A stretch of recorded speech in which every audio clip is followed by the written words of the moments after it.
for what is probably our final edition of Celebrity Nonfiction November. I bring you the memoir/humor works of Simon Pegg with Nerd Duell and Bruce Campbell, If Chins Could Kill, Confessions of a B-Movie Actor. I connected these two works together because, my goodness, the covers have so many words on them. It's just words, words, words. You almost feel overwhelmed by the words and don't even see the pictures that are there. I could have easily said I decided to do these two works on the same day because both of these men stand out as impressive actors who've made zombie films, who are funny guys in Hollywood, and who are not necessarily the big A-list stars. So let's start with Simon Pegg. His work, Nerd Duell, is a book that I recommend that you read. I gave it 3 out of 5 stars, and I know sometimes I get really caught up in talking about the books and saying everything that I love about them, but I also like to give criticism. So I will point out, I know that even though I love British humor,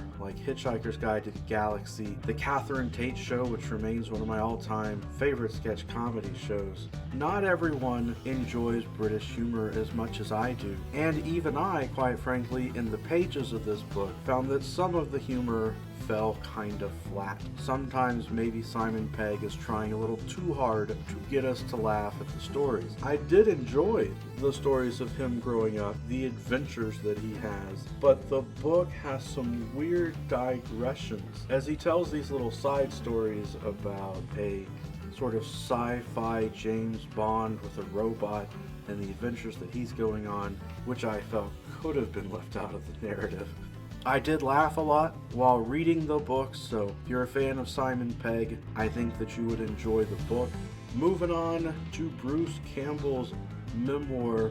This one, unlike most memoirs, actually includes pictures on almost every page. There are photographs that are littered throughout the text. A lot of memoirs have just those few pages. You can always flip through and tell where they are because they're different colored and they've got photographs on those few pages and they're separate from the narrative. Unlike that, Bruce Campbell actually explains in the afterword to the book that when John Hodgman convinced him to write his memoir, that he decided he needed to do it as well as he possibly could. So he went up to the attic, he found all the old scrapbooks, and I think he probably literally went through all those photographs to help him map out how he would tell the story. It's interesting hearing how he grew up with his friends and how their little socially networked group of people who went to school together got into the film industry together, as each one of them had some slightly different talents. So one of them is acting, one of them is making the films, another one of them is helping to produce the effects. It's nice to see a group of friends grow up together, get into the industry together, and make it work the way that they do.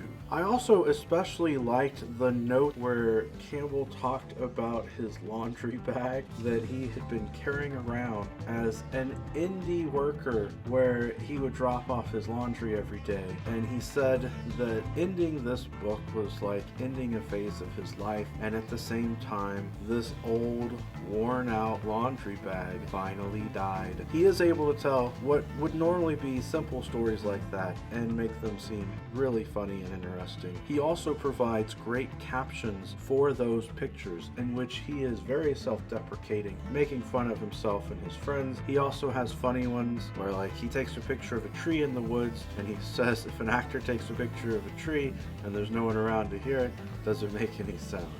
So he's quite funny the way that he plays off with that. But if you're not interested in Bruce Campbell and his life, if you don't particularly have an interest in how people get into Hollywood and make films, then maybe this book wouldn't be as interesting to you. So this book I also give 3 out of 5 stars, like I did the Simon Pegg book. But if you have some time and you think you might enjoy it, I do recommend it as a fun little read. That's it for today. Join me next time. Remember, every day is a good day for a book talk. Peace.